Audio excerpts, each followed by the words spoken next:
What's up, basketball fans? Welcome to the VanVleet Report. It's time to talk about the Toronto Raptors because they already have made some moves in free agency. They have signed Dennis Schroder to a 2-year contract. Fred VanVleet, we know, left the Raptors for the Houston Rockets about an hour ago. I'm going to go on an epic rant about Fred VanVleet. And if you hate Fred VanVleet, you're absolutely going to love this as well. I'm going to be discussing quickly going to touch upon Jakob Poeltl re-signing with the Toronto Raptors as well. So if you're ready to watch this video, guys, make sure to give it a thumbs up and let's get right into today's video. Now, I know I owe some shout outs to you guys. I'm going to leave that for the next video because I still have to go through some of the comments on my previous video as well. So Adrian Wojnarowski was announcing soon after the Raptors lost Fred VanVleet to the Houston Rockets that the Raptors have replaced him with Dennis Schroder. Free agent Dennis Schroder has agreed to a 2-year, $26 million deal with the Toronto Raptors. And Adrian also went on to say that Masai moves quickly to replace Fred VanVleet in free agency, luring Schroder to the Raptors. Now, I was ready to go on an epic rant video about the front office, the Toronto Raptors, and Fred VanVleet as well, but I want to quickly touch upon Dennis Schroder as well. Now, obviously, this has calmed me down a little bit because ultimately you do replace him with someone who's a good facilitator. Dennis Schroder, for all the criticism the Raptors may have been receiving on Twitter after the fact that they lost Fred and they replaced him with Dennis, I think this is an excellent signing. 6'3" point guard, 172 pounds. He's a point guard. He doesn't really play the shooting guard position, let's be honest, but he does provide the Raptors with a little bit more size as opposed to Fred, who's listed at 5'11", 6 foot, but he's had an amazing career. He's also improved in a lot of areas throughout his career. As you know, as you see there, great free throw shooter. The Raptors could definitely use that. He's a decent rebounder for his size. Not a great rebounder, but one thing he really excels at is his passing ability. And I don't think the numbers necessarily justify that. I think you really saw those his ability to pass in his early days with the Atlanta Hawks. I think he still has that. He's just not really regarded as the main point guard because he's been on the Lakers. He's been on different teams as well. But even looking at some of the other things as well, he does really well. He gets you steals as well. Again, the numbers don't necessarily reflect that. He's someone that's a pesky defender. He's a really good defender. He'll get you some steals, and he can also put up some decent amount of points as well, which isn't all too shabby. But the Raptors obviously do have one concern in regards to Dennis Schroder, is his three-point shooting. Now, obviously, you replace Fred VanVleet, who did have a down season, with someone who's not a great three-point shooter for a team that already struggles. That's going to be the big question. They're going to have to get really creative with their offense. But Dennis Schroder, as you see there, his three-point shot isn't great. 32%, 32%, 34%. And on top of that, he doesn't necessarily take the three-point shot, or it doesn't take a lot of three-point shots as well. Now, the funny part about losing Fred VanVleet is the Raptors probably made the biggest signing ever in free agency. And I'm not talking about money or, in terms of years, but Dennis Schroder is probably arguably one of the best free agent pickups by the Toronto Raptors. I think this fits in well with the Raptors, who want a little bit more ball movement, who want someone who's a pass-first point guard, and that's Dennis Schroder. I think people who have not seen Dennis Schroder in his early career and even a few seasons after don't necessarily realize how good of a passer he is. He's a great passer. He's going to get the ball moving.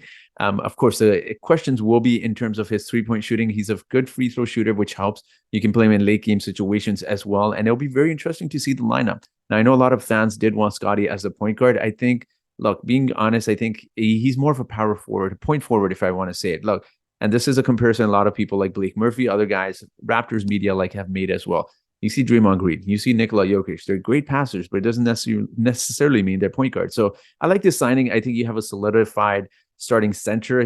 He's probably not a starting center if you're talking about contenders, but the Raptors aren't contenders. So honestly, all in all, a pretty good replacement for Fred VanVleet. I'm going to quickly touch upon Jakob Poeltl re-signing with the Raptors as well and taking a look at the details here. You see there, he's agreed to a 4-year, $80 million contract to stay with the Toronto Raptors. So it's all in all, it's not a bad deal. It would have been a really bad look for the Raptors had they lost Jakob Poeltl. $20 million a year for 4 seasons isn't too shabby. I think this contract looks amazing in a season or two, and not to state that we should already trade him, but if you ever want to move that contract in the future, I think this is one of those situations where it's a very movable contract, but it's also a good size contract where you can fit him in as a salary filler as well. And I think this gives the Raptors time to develop Christian Koloko, which is going to be the great thing about not really rushing him into that starting position, and also because centers do take a while to fully develop as well. I really like this signing. He's a good rebounder, great rim protector, and I know he's not a good free throw shooter. I know he's not a great three-point shooter. He finishes around the rim very well, and it was quite obvious that the Raptors do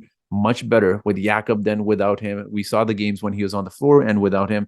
The Raptors' point differential was way better with him on the floor, and with what you gave up for Jakob Poeltl in that trade, it just would make no sense for the Raptors to lose him in free agency. So all in all, a pretty good signing for those two. But I'm going to go on an epic rant for Fred VanVleet, and I'm ready to talk about this, guys. Let's talk about Fred here. Now, it was announced about an hour ago, as you see, that Fred VanVleet has agreed to a 3-year, $130 million contract with Houston Rockets. And shout out to Rich Paul, man. I don't know what to tell you. You got Jeremy Grant that contract. Now you got Fred VanVleet that contract as well. And before I would quickly go on a rant here, this is approximately about $43 million that Fred VanVleet is going to be making per season. So taking a look at NBA players making that much money, he's going to be making more than Luka, Anthony Davis, Trae Young, Pascal Siakam on the Raptors, Devin Booker, Karl Anthony Towns. So that's all I've got to say for in terms of it's crazy that Houston Rockets actually paid him that amount of money. Clearly, he's not worth that much money. And I'm going to use an example here for Fred leaving the Toronto Raptors. Now, it was obvious why the Houston Rockets originally had the offer of 2 years, $40 million per season. It was reported around that much. And there's a reason why.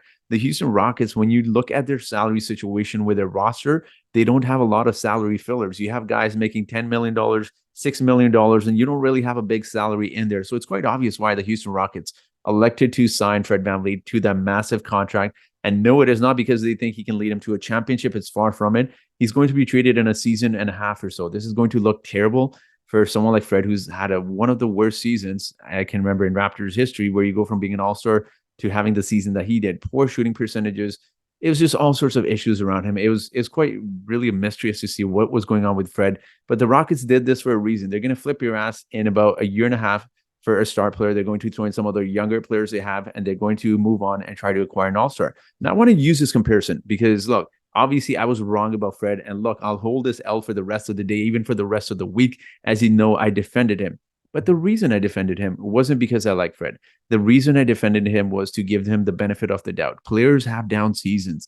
I know his attitude was a concern as well, especially when he ran to the media.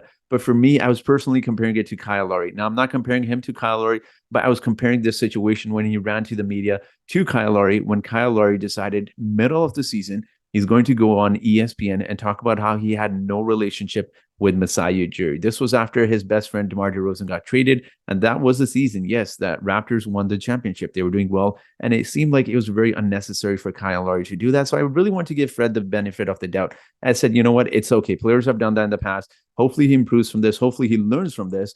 But ultimately he decided to, you know what, go to the Houston Rockets. And look, people will say, well, it's good for him. He's getting this money. It's not good for him. Let's use this comparison here. You're a single guy. You're ready to date. You see two women here. You see one who looks like an IG model, one who's a, pretty good looking woman, not on an IG model level, but you go for the IG model. This is going to be the same thing with the Rockets and the Raptors situation. He could have come back to the Raptors. He could have improved his game to fit the roster a little bit better, and you could have built a legacy here. Now you're going to go with that hot girl here who's going to give you an instant high of that $43 million that he has, but in the long run, she's not going to stick around. It's just happiness because you got this really good looking woman. And that's what Rockets are going to be with Fred VanVleet. It's going to look great for the first season, but it's not going to be so good when your family's moving around and your kids are having to move because your team keeps trading you. So look, this is one of those situations. Good for you, man. You got $43 million. And I want to talk about the front office in just a moment here. You got $43 million. But in the long run, Houston Rockets aren't going to take you. You're going to become the next Chris Paul, where you get thrown in for salary fillers. You go to a young team. Now you're going to go to teams you didn't want to go to. Your family's going to be moving. So sure, that money sounds great right now, but money isn't everything. And I was completely wrong about Fred. It seemed like he's clearly all about the money. And look, you guys have every right to go at me in the comment section. I was wrong about him. And I'm not angry at Fred for taking the money. I just think when you compare the situations, the Raptors were willing to give you a competitive offer despite the season you have. What does that say about the Raptors? And look, this clearly speaks volumes about Fred VanVleet. You weren't cut from the same cloth as DeMar and Kyle Lowry, who had a lot of down seasons, in the playoffs. They suffered, they struggled, they lost to LeBronto. They could have asked out. DeMar could have left the moment he became a free agent. He gave the Raptors a discount. He came back, and I know people are going to say, well, look what happened to DeMar for his loyalty to the Raptors, but he built a legacy in Toronto, which he'll be always recognized for. Fred could have come back. He could have improved his game. He could have shot better, but instead he decided to chase that bag. And look, it is what it is. You take that bag, you're going to get flipped in a season and a half for an all-star player. There's a reason why they signed you to a massive contract. And that's one of the worst contracts in the league. You're going to be the next Chris Paul, where you're getting flipped from team to team, even if your team does have success, and you're not going to have success with that team. So good luck to you. You chase that bag. but you could have had something special with Toronto. You could have had the woman who wasn't an IG model looking woman, who was a great looking woman who you could have built a home with. You could have had a family with. Now you're going to go with the Houston Rockets, IG looking model, and you're going to probably be moving on. You're probably going to, compare the situations. You're going to break up in a year and a half or so. I don't see this as a long-term fit. I know people are going to say, look, it is what it is. Now, I do want to talk about the front office as well real quickly here, because I know people are going to say they had the opportunity to trade Fred at the trade deadline. Why they did not? Now, let's talk about the front office here, because they do deserve some of the blame, but ultimately you can't fault them for not trading Fred VanVleet. Look, who saw this coming at the NBA trade deadline? A player who struggled, who's having a down season, isn't going to be commanding definitely not $43 million and not even close to it. The Raptors' initial thought was that they could re-sign Fred for a cheaper amount. Maybe they can bring him back. He can improve his game, maybe fit the Raptors a little bit better moving forward. And I do want to say one thing. I know, look, I'm angry with the front office just as much as you are. They could have moved him, but the trade offers weren't there. Would you be happy with a Grayson Allen and a second-round draft pick for Fred VanVleet? Then you lose trades like that, and then it gives other general managers and executives to make deals and try to rip you off. So you don't do those deals. Even though Fred was having a down season, guys, believe me when I say this, you lose leverage in future trades, and you get a reputation around the NBA as that guy who just, look, you've got a second-round pick and a role player. So ultimately, I know people will say it would have been better to acquire something rather than nothing.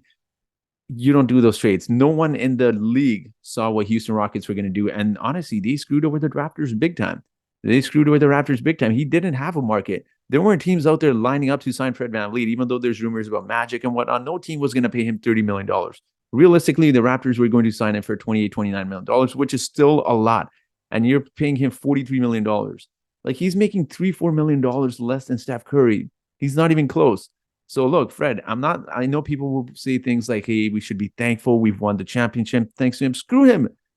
You're clearly about yourself, man. You're clearly about yourself, your money. You go take it, enjoy it, and then enjoy being moved around the NBA and throwing around. But that's all I got to say, guys. I'm so angry, not about Fred leaving. I think the situation, he's clearly an idiot who chased the bag, and people are going to say, why would you be angry at him chasing the bag? It's not that. It's clearly he chose a situation with short-term happiness over long-term success. So I just don't see this benefiting Fred VanVleet, and also it clearly doesn't make sense from a career legacy point of view, where he's always talked about wanting to win. He's been a winner everywhere he goes. You go and sign with the Houston Rockets. What do you think you're going to do there? You thought Raptors season was bad last year. Enjoy your Rockets season. Then you got Jalen Green with the attitude there. You got Kevin Porter Jr. with his attitude as well. Good luck dealing with that, Fred. I'm not thankful for the championships. I'm not thankful for the memories, because you could have built something special. Instead, you chose your ego. You chose yourself. You bet on yourself. And everyone was right. You know what? You guys were right. And I was completely wrong about Fred. He was all about himself all along. And it sucks. Look, good luck to you. You're not going to enjoy the Rockets. That's all I'll say. But let's talk about something that John Hollinger had to tweet here regarding Fred VanVleet. Now, John Hollinger went on to state that VanVleet signing for 3 years rather than the rumor 2 means that a sign and trade is still possible. The Raptors would generate a $21.25 million trade exception if they could convince Houston to do so, likely by dangling a future second or 2. Now, I don't necessarily think the Raptors should do this. They really don't need to give up more future assets, but 21.2 million trade exception could be massive if in the future I'm not talking about, Raptors contending right now. I'm not talking about the Raptors, winning the championship, but if in the future you decide you want to pair up a star player with Scotty Barnes or whoever you decide, so that trade exception could be huge. And the Rockets have no reason to do the Raptors any favors. So they don't have to do the Raptors any favors. They have a ton of cap space there. It's very unlikely this is going to be a sign and trade. So again, I just don't see how it makes sense for the Rockets, and they're going to have to pay Jalen Green eventually. They're going to have to start playing some of their younger guys. So good luck to them. That's all I get to say, you guys. No trivia question. I went on my little rant about Fred VanVleet. I'm not a fan. He could have had long-term success in the Raptors system. He could have built a legacy for himself, which it seemed like it would be the thing to do, but he chased the money for the short-term success. And the sad thing is, you chase the money, but there's no short-term success there. It's just the money. So that's all you want. That's all you'll get. What is what it is. I'm very curious to hear your thoughts about the Dennis Schroder signing, what you think about the Jakob Poeltl re-signing, and what your initial reaction was to Fred leaving. I was a little bit shocked. I'm not going to lie. I expected him to be back, but I was wrong about Fred this entire time. And you guys can go at me in the comment section. So that will be it for today's video, guys. There's no trivia question. I still got to get 2 shout outs from my previous videos as well. So that will be it. Thank you so much for watching, and I hope you guys have yourselves a great day.